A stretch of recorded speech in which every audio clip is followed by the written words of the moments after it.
Hello guys, what I'm going to show you today is how you can use environmental traps in Monster Hunter Wilds. Now this is a very easy feature, but some of you might have not noticed that you have these things that are called basically fallen boulders here and some other stuff, okay, that you can use against monsters, okay, when you're hunting on where you're facing a monster, okay.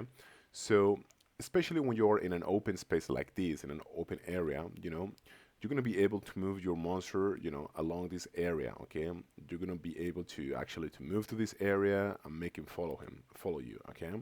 So after he does that, okay, after he passes through a specific area, you can find these boulders here, and you can make sure that when he's just below these boulders, you can actually drop them, okay? And this is going to inflict tons of damage, okay?